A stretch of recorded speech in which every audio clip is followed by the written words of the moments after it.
The designer boot sole caught Gladys square in the ribs before she could even register Carlos's presence. She collided with the towering Christmas display, golden ornaments exploding into glittering shrapnel around her as she struck the marble floor, her simple black dress riding up, her hand instinctively cradling her stomach as sharp metal edges bit into her shoulder. The entire Mediterranean Plaza Mall seemed to hold its breath. Gladys lay sprawled among shattered glass and crimson tinsel, a thin line of blood appearing where an ornament hook had sliced her arm, and looked up to see Carlos standing over her, that same predatory sneer she remembered from the night he left her with $17 and nowhere to sleep. Her ex-boyfriend, the man who'd stolen her savings and her self-worth 3 years ago. The silk sheets whispered against Gladys's skin as she woke to find Rodri already dressed, standing by the floor-to-ceiling windows of their penthouse suite. His tailored black suit fit like armor, and even from across the room she could see the tension in his shoulders, the same coiled readiness that made grown men confess sins they hadn't yet committed. "You're thinking too loud," she murmured, one hand sliding across her rounded stomach. He turned, and his expression softened in a way reserved only for her. In 3 strides he was beside the bed, his calloused palm covering her hand, feeling for the baby's movement. "The shipment from Marseille. Complications." "The kind that require you to miss breakfast?" "The kind that require me to make an example." His thumb traced circles on her wrist. "Victor will drive you today. Matteo and Luis will—" "Rodri." She sat up, the sheet pooling at her waist. "I'm going Christmas shopping, not into enemy territory." His jaw tightened. "You are carrying my heir. That makes you a target everywhere." She'd learned in their 2 years of marriage that Rodri Bahamas didn't think in terms of possibility, only probability and prevention. In his world, every restaurant could hide an assassin, every parking garage could stage an ambush. She was the single variable in his meticulously controlled empire that he couldn't lock away, and it terrified him. "1 guard," she negotiated. "Victor can wait in the car. I need to feel normal just for a few hours." "Normal died the day you married me." But his fingers were already loosening, a concession forming. "Victor stays within 50 meters. Luis covers the exits, Matteo monitors security feeds. Non-negotiable." Gladys bit back a smile. 3 guards instead of his usual 6-man detail. For Rodri, this was practically freedom. She rose carefully, pulling on the simple black dress she'd laid out the night before. Behind her, she caught Rodri's reflection in the mirror, watching her with an intensity that still made her breath catch. Even now, swollen with pregnancy and bare-faced in morning light, he looked at her like she was something holy he'd stolen from heaven. "The mall closes at 10, he said quietly. "If you're not back by 9:30, I'm coming personally." "Such faith in my shopping speed." "Such faith that I'll burn that mall to the ground before I let anything happen to you." She wasn't joking. She could hear it in the absolute zero of his voice, that place beyond anger where Rodri made decisions that ended bloodlines. She crossed to him, standing on her toes to kiss the sharp line of his jaw. 9:30, I promise." His hand cupped the back of her neck, holding her there for a moment longer. "If you feel anything wrong, anything, you call me, not Victor. Me." "I know the drill, Mireille."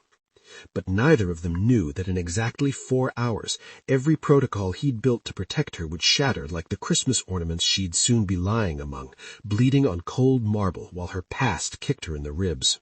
The Mediterranean Plaza Mall rose before her like a temple built to excess, its glass facade reflecting the winter sun in blinding fragments. Gladys stepped through the gold-framed entrance and was immediately swallowed by a world that still felt borrowed. Crystal chandeliers the size of cars, marble floors polished to mirror shine, the mingled scents of expensive perfume and fresh-cut flowers from arrangements that cost more than her first apartment's monthly rent. Victor's shadow fell across the threshold behind her, then retreated to the perimeter. She could feel his presence like a ghost, always watching, never quite there. The holiday decorations transformed the already opulent space into something overwhelming. 15-foot Christmas trees dripped with hand-blown glass ornaments, their branches wrapped in what had to be real gold leaf. A fountain in the center atrium had been converted into a winter wonderland display, mechanical reindeer moving in precise circles around a mountain of wrapped gifts. Somewhere overhead, a string quartet played classical arrangements of carols. Gladys touched her stomach, grounding herself. 2 years married to the Mediterranean's most feared man, and she still felt like an imposter in places like this. She learned to wear the designer clothes Rodri bought her, to walk through luxury like she owned it, but some part of her still remembered shopping at thrift stores, counting coins for bus fare, making a single meal stretch across 3 days. She moved through Tiffany & Co., Cartier, Bulgari, stores she used to press her face against as a teenager, never imagining she'd one day walk through their doors without checking price tags.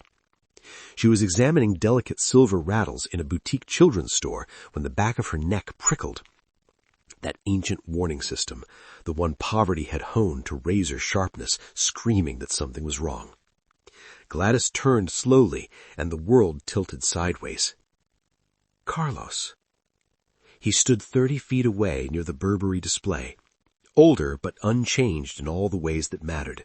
Same expensive suit that probably cost more than he could afford. Same carefully styled hair. Same calculating eyes that were scanning the mall like a predator assessing territory. 3 years. 3 years since he'd cleaned out their joint account, taken the rent money, left her with $17 in a note that said he deserved better than someone like her. 3 years since she'd slept in her car for 2 weeks, working double shifts at a diner, rebuilding herself coin by coin. Her hand moved instinctively to her phone, Rodri's number on speed dial. But Carlos hadn't seen her yet. Maybe she could slip away, let Victor guide her out through the service entrance, pretend this collision of past and present had never happened. Then Carlos's gaze swept across the store windows and locked on her face. For one suspended moment, they simply stared at each other across the pristine mall corridor. She watched recognition dawn in his expression, followed immediately by something worse, that old familiar contempt, mixed now with surprise and a cruel amusement that made her stomach turn. He smiled and started walking toward her. Carlos moved through the crowd with the same arrogant swagger she remembered, designer loafers clicking against marble like a countdown. Gladys's fingers tightened around her phone, but her feet wouldn't move. Some paralyzed part of her was still that broken girl in a car, believing she deserved exactly what he'd done to her. Gladys Martinez. His voice carried across the closing distance, loud enough to turn heads. Or is it still Martinez? Can't imagine anyone would have married you. She forced herself to breathe. Carlos, I need to go. I bet you do. He stopped close enough that she could smell his cologne, something aggressive and overpriced. His eyes raked over her black dress with open disdain. Still shopping at discount stores, I see. Some things never change. Still poor, still pathetic. You don't know anything about my life. I know you're standing in a mall you can't afford, probably using a credit card you'll max out on garbage. He laughed, the sound sharp enough to cut. God, I dodged a bullet leaving you. You were always going to be nothing. The words landed like physical blows, each one finding the old scars he'd left. Gladys's hand moved to her stomach, a protective gesture she didn't fully control. Carlos's gaze followed the movement. His expression shifted to something uglier. Oh, this is perfect. His voice dropped to a vicious whisper. Some idiot actually knocked you up? Does he know what a leech you are? How you'll bleed him dry and still beg for more? Back away from me. Her voice came out steadier than she felt. Now. Or what?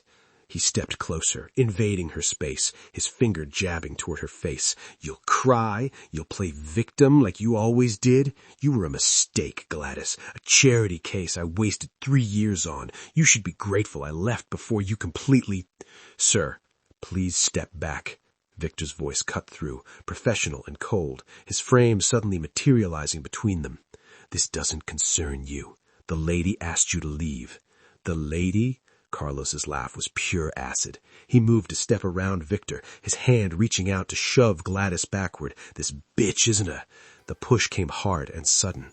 Gladys stumbled, her heel catching on the polished floor, and then she was falling backward into the towering Christmas display behind her. The designer boot followed immediately, Carlos's leg swinging in a vicious kick that caught her ribs as she crashed into golden ornaments and tinsel. Glass exploded around her. Metal edges bit into her shoulder. Her dress tore as she hit the marble floor, and somewhere in the chaos, a sharp ornament's hook sliced her arm. The entire mall went silent. Gladys lay sprawled among glittering shrapnel and crimson ribbons, one hand still cradled protectively over her stomach, blood trickling down her arm. She looked up through strands of her hair at Carlos standing over her, his face twisted with contempt. "Stay down where you belong," he said. Rodri was signing a death warrant when his phone buzzed with Victor's code. 3 short pulses that meant only one thing. Gladys was in danger. The pen stilled in his hand. Across the desk, the man who'd betrayed his Marseille operation stopped breathing entirely, recognizing the shift in the room's atmosphere, that moment when oxygen turned to ice and death became inevitable. Rodri answered on the first ring. "Talk." "She's down. Pregnant woman assaulted at the Plaza Mall. Civilian male, physical attack. She's conscious, protecting the baby, but there's blood." Victor's voice was clipped, professional, utterly failing to hide the underlying terror. "I'm securing her now. Mall security is—" The phone shattered in Rodri's grip. For 3 seconds he didn't move, didn't breathe. Inside his chest, something ancient and murderous unfurled like a blade being drawn from a sheath. When he stood, the man across from him actually whimpered. "Mateo." His voice came out flat, empty of everything except absolute certainty. "Mediterranean Plaza, 60 seconds or you're walking there." He was already moving, his overcoat snapping behind him as he strode through the warehouse. Men scattered from his path like prey animals sensing a predator. His hand found the Glock at his spine, checking it with muscle memory while his mind calculated trajectories, responses, the exact number of ways he would dismantle whoever had touched his wife. The motorcade was already running when he hit the garage. 3 black SUVs with engines growling, doors open, his security team armed and ready. Luis sat in the lead vehicle's driver's seat, his face grim. 7 minutes, Rodri said, sliding into the back. "Make it 4. The tires screamed against concrete as they launched into the street.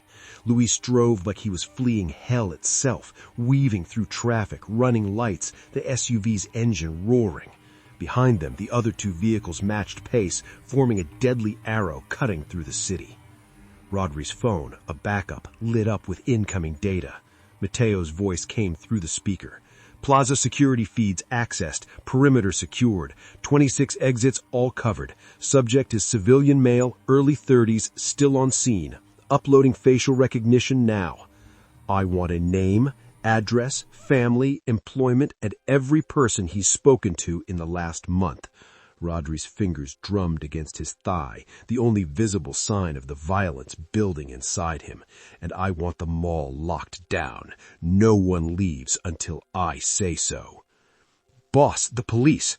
Are you questioning me?" Silence. Then, "Mall is yours. Identity coming through now. Carlos Mendoza, age 32, works in commercial real estate. Previous address matches—" "Boss, he used to live with someone named Gladys Martinez."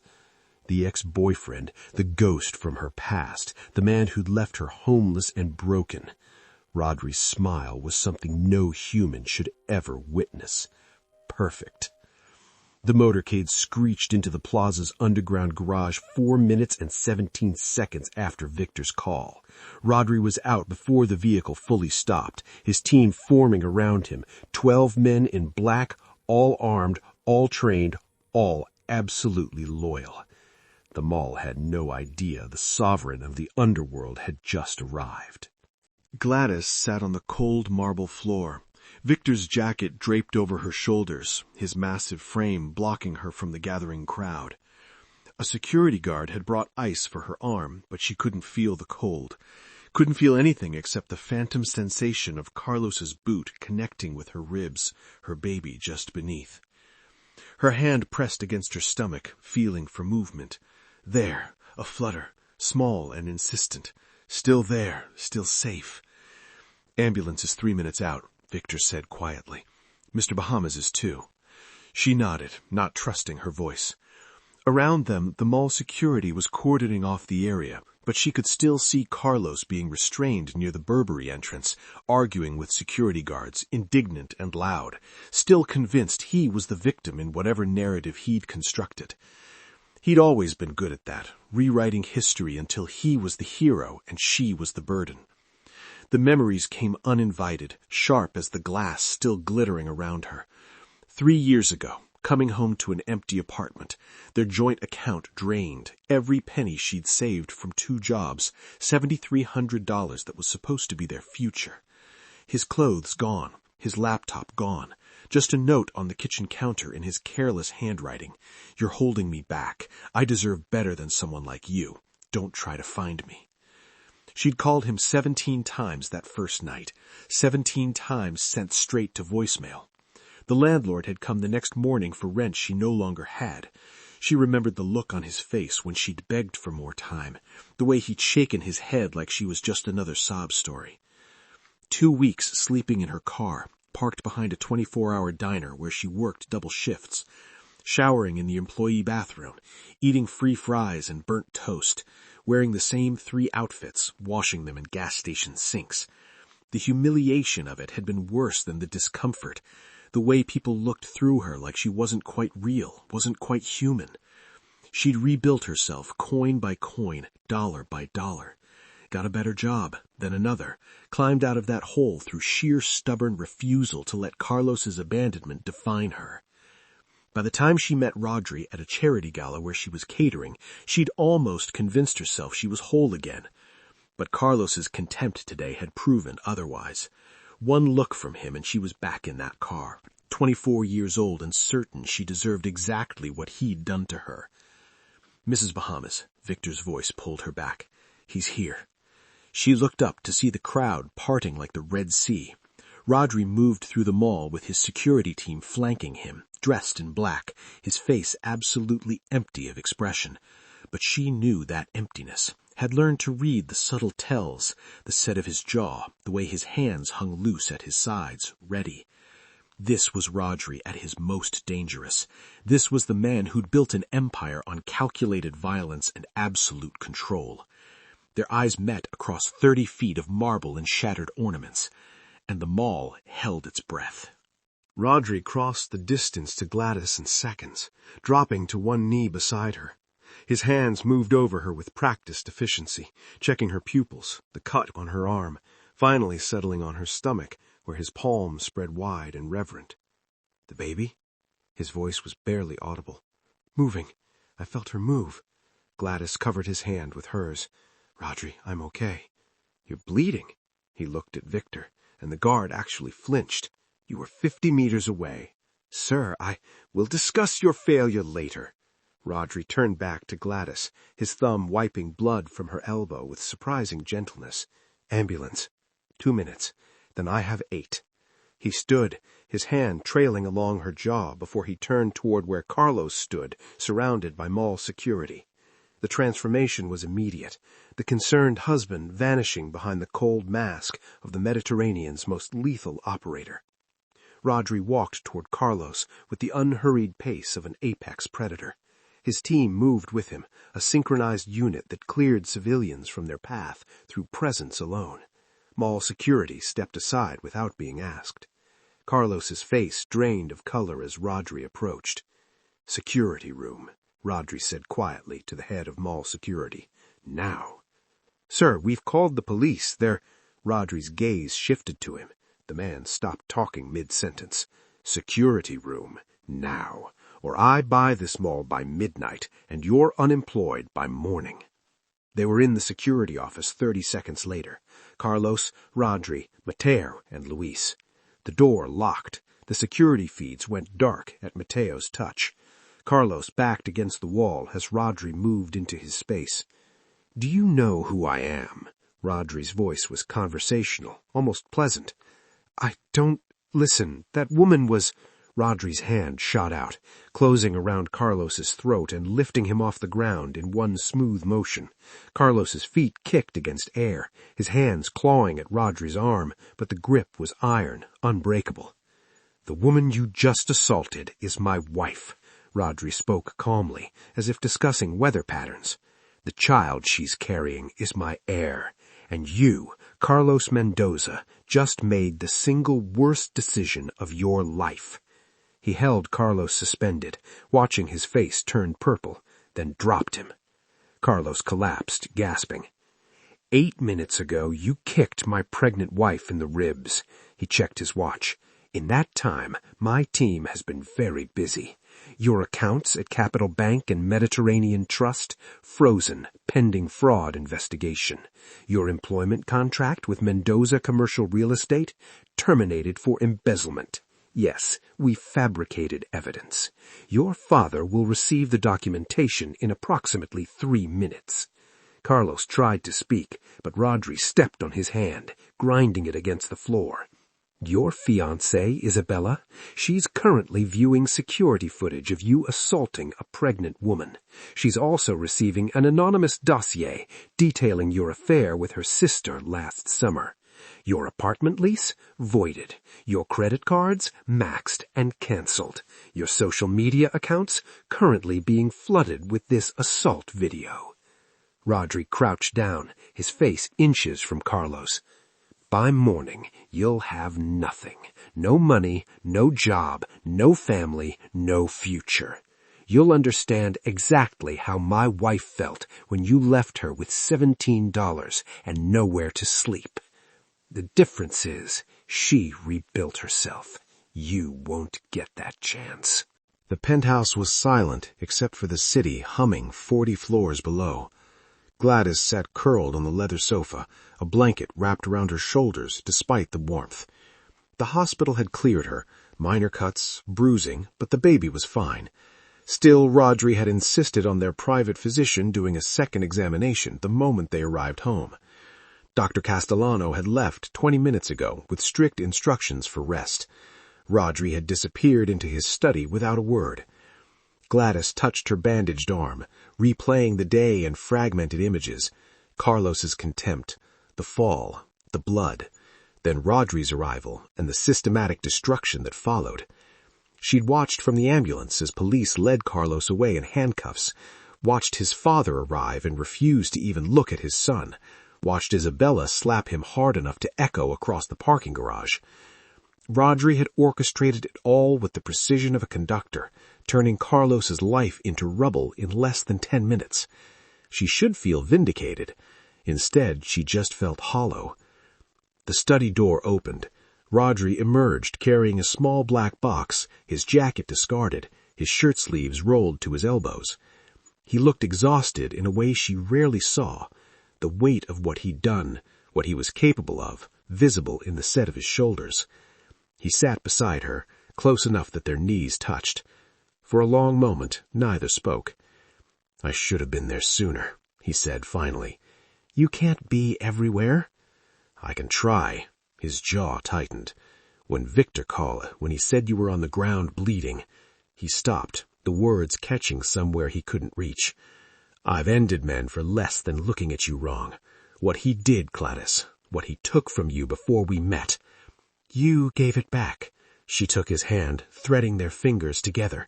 "In your own terrifying way, you gave it all back." "It's not enough." He opened the black box, revealing a pendant on a delicate platinum chain.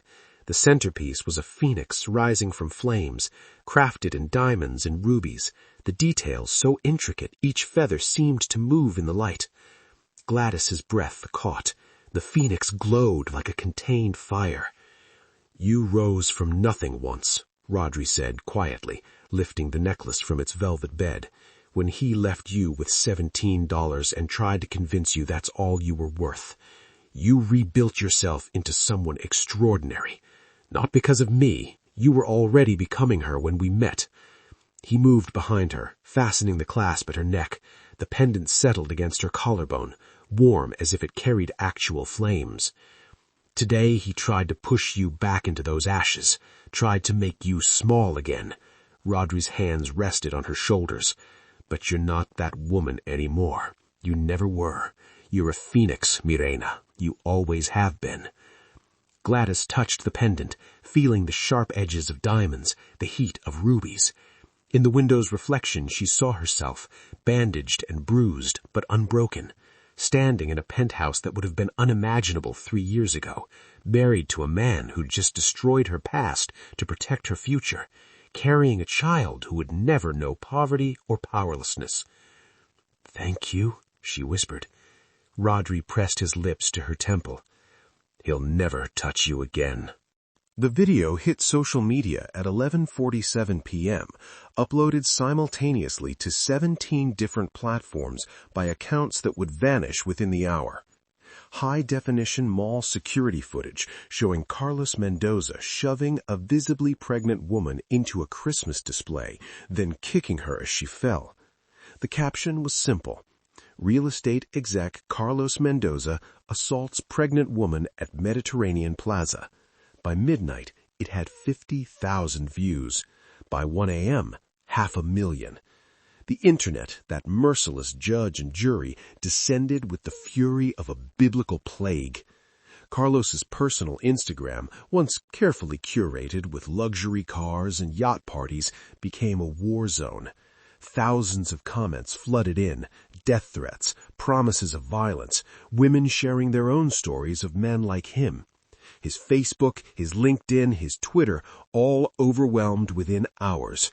Someone found his address and posted it publicly. Someone else created a website cataloging every detail of his life, every photo, every connection. The hashtag Carlos Mendoza is trash trended worldwide by 2 a.m. His father's statement arrived at 3:17 a.m., posted to the Mendoza commercial real estate account. Effective immediately, Carlos Mendoza has been terminated from all positions within our organization. We do not condone violence of any kind and are cooperating fully with authorities. The Mendoza family disavows any connection to these actions. Cold, corporate, absolute. Isabella's post came 20 minutes later, a tearful selfie with a 3-paragraph caption detailing how she'd never truly known the man she was engaged to, how the security footage had opened her eyes, how she was standing with all survivors of violence. The engagement ring sat prominently in the foreground, discarded on a marble countertop. Performative, perhaps, but devastating nonetheless. By dawn, Carlos's life had been dissected and displayed for public consumption. College friends were being interviewed. Ex-girlfriends were coming forward with their own stories, emotional abuse, financial manipulation, patterns that suddenly made horrifying sense. A former roommate shared texts showing Carlos bragging about getting rid of dead weight 3 years ago, clearly referencing Gladys. The media picked it up by morning. Local news stations ran the footage on loop. Think pieces emerged about toxic masculinity, about violence against pregnant women, about men who view their partners as property. Carlos's face became synonymous with a particular brand of cruelty, the kind that kicks someone when they're already down. Gladys watched it unfold from the penthouse, her phone lighting up with notifications as old acquaintances reached out, as strangers sent messages of support. Rodri sat beside her, his laptop open to feeds monitored by Mateo, tracking every development with the satisfied focus of a chess master watching his opponent crumble. His father hasn't spoken to him, Mateo reported via video call. Wouldn't post bail. Carlos spent the night in county lockup. His lawyer dropped him this morning, couldn't handle the publicity. Rodri's hand found Gladys's, his thumb tracing the phoenix pendant at her throat. Good. Carlos Mendoza had kicked a pregnant woman and thought he'd get away with it. Instead, he'd awakened something far more dangerous than any mafia boss. He'd awakened the internet's rage. And there was no coming back from that. Spring sunlight streamed through the tall windows of the converted warehouse, illuminating the freshly painted walls and new furniture. The sign above the entrance read, Second Chances Foundation, in elegant bronze letters, and beneath it, smaller, a safe place to rebuild. Gladys stood in the main common area, one hand resting on her now prominent belly, surveying the space that had consumed the last 3 months of her life. Counseling rooms, job training centers, a nursery for women with children, temporary housing upstairs for those with nowhere else to go. Everything she'd needed when Carlos left her with nothing, now available to women who found themselves in that same darkness. The restitution money from Carlos's frozen accounts had been substantial, nearly $200,000 once Rodri's lawyers had finished dismantling what remained of his finances. Every penny had gone into this building, these resources, this chance for women to rise from their own ashes. "You're thinking too loud again," Rodri said from behind her. She turned to find him leaning against the doorframe, dressed down in dark jeans and a simple shirt, looking almost normal, except for Luis and Victor stationed discreetly near the exit. 3 months since the attack, and he still wouldn't let her go anywhere without security. Some battles weren't worth fighting. "I was thinking about the first woman who'll walk through those doors," Gladys said. "What she'll be carrying, what she'll need to hear." "She'll need to hear that she's not alone," Rodri crossed to her, his hand settling over hers on her stomach. "That someone survived what she's surviving, that there's a way forward."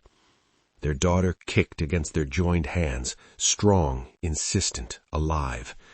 They'd decided to name her Sophia. New beginnings deserve new names. Outside, cars were beginning to arrive for the opening reception. Local politicians, donors, journalists, and most importantly, representatives from women's shelters across the city who'd partnered with the foundation. Gladys had spent weeks coordinating, planning, ensuring this wouldn't be some vanity project, but an actual resource that would outlast her initial passion. "You ready?" Rodri asked. "I think so." She adjusted the phoenix pendant at her throat. She wore it every day now, a reminder of what she'd survived and who she'd become. "Strange, isn't it? 3 months ago I was lying on a mall floor, and now you're changing lives." He pressed his lips to her temple. "This is who you were always meant to be, Mirena. Carlos tried to bury you. Instead, you grew." Through the windows, Gladys could see the line forming outside. Women, some with children, some alone, all carrying that particular wariness of people who'd learned the world could be cruel. She recognized that look, had worn it herself not so long ago. The clock struck 10. Time to open the doors. Rodri stayed beside her as she walked to the entrance, his presence steady and unwavering. Victor and Luis moved into position, the cameras turned on, and Gladys took a breath, touched her daughter through her dress, and pulled open the doors to the Second Chances Foundation. "Welcome," she said to the first woman who stepped inside, a young mother with a toddler on her hip and fear in her eyes. "You're safe here. Let me show you what we've built." Behind her, Carlos's destruction had been transformed into something beautiful.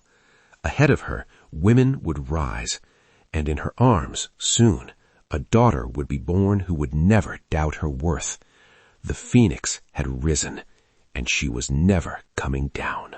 Moral lesson. This story is about power, resilience, and transformation. The true lesson is this: someone may try to break you, erase you, or convince you that you are nothing, but survival is not the end of the story. What defines you is what you build after the pain. Gladys was humiliated, abandoned, and left with almost nothing. When her past returned to hurt her again, it didn't define her. Her response did. She didn't become cruel. She didn't stay small. She turned suffering into purpose and created safety for others who were once where she stood. Another powerful message is, real strength is not just punishment, it is protection, accountability, and making sure the harm stops with you. Justice isn't only about revenge, it's about consequences, exposure, and preventing the same harm from happening again. And finally, people who try to bury you often underestimate one thing: growth. This is a story about rising from ashes, choosing dignity over destruction, and turning trauma into a legacy. If this story moved you, if it reminded you of your own strength or someone you love, like this video to support stories about resilience. Subscribe for more powerful cinematic stories like this. Comment below what moment hit you the hardest, and share this story with someone who needs to remember their worth. Because stories like this don't just entertain, they remind people that rising is always possible.